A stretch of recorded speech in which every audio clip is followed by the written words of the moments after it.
This is Citizen Live at 1. A very good afternoon and thank you for joining us. I'm Hussein Mohammed. We begin with some sad story where 4 people were killed and 4 others seriously injured when suspected Pokot cattle rustlers raided a village in Turkana County yesterday.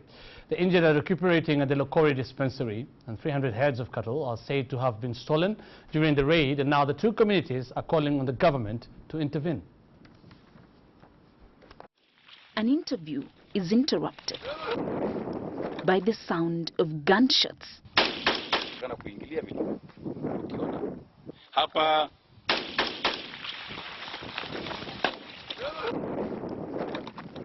They are in a killing field.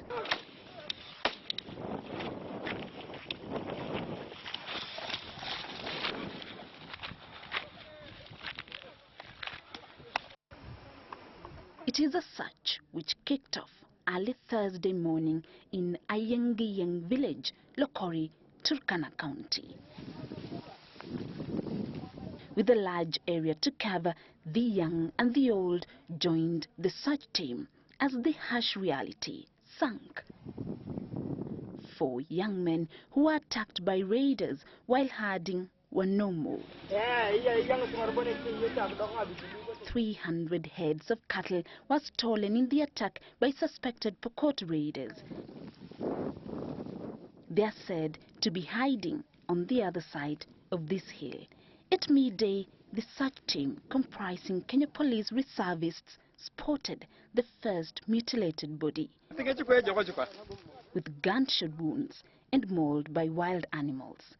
They can only carry with them the clothes of the dead man and after some rituals walk away and leave the body in the killing field. This is according to the Turkana culture.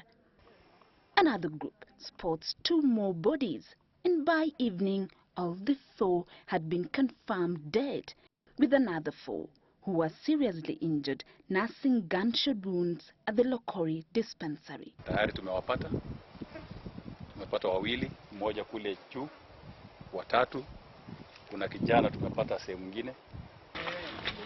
The women and children who are left at home holding to the hope that their loved ones will be found alive will come face to face with the tragedy that has befallen them when the men walk into the village carrying the clothes of the missing men.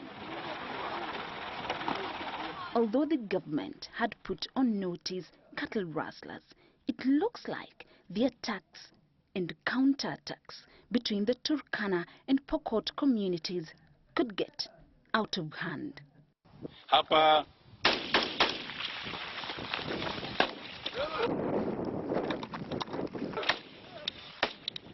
Judy Kosgei, Citizen at 1. Well, we hope something is done about that by the government, of course. Now, health workers in Siaya County have threatened to down their tools tomorrow if the county government does not release their March salaries by end of today. Mukami Chaka brings us a story.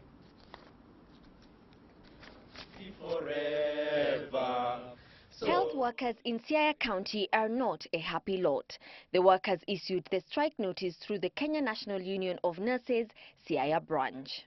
We, the health workers of Siaya County government, have noticed with great concern delay in payment of salaries to the workers of the county government of Siaya is becoming habitual. The workers claimed the county government of Siaya has released the salaries late and warned that they would no longer tolerate it.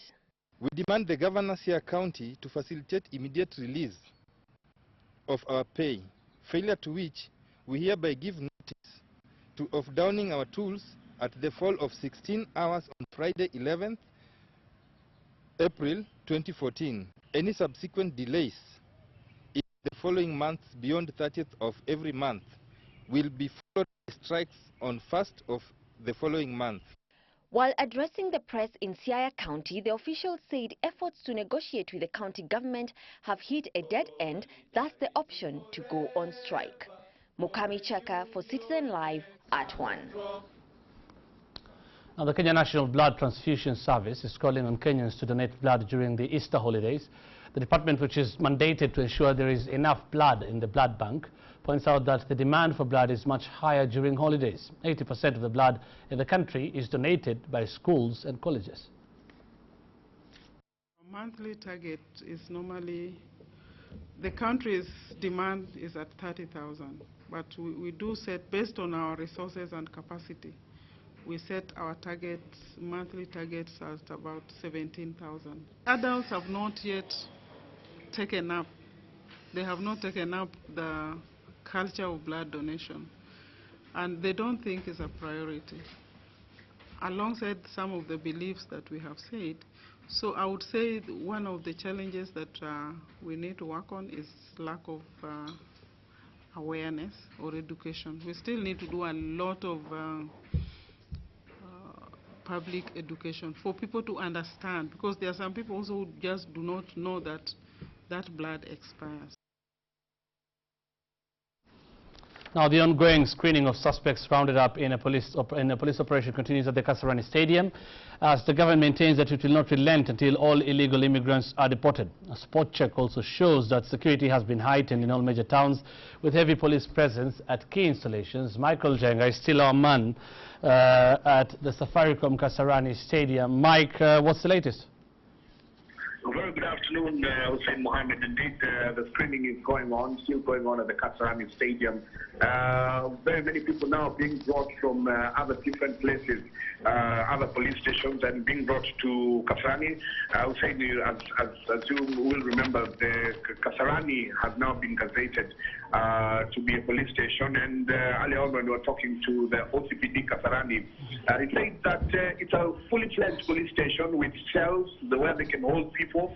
So many people are also being brought in here for screening, also from other places, other police stations around the city.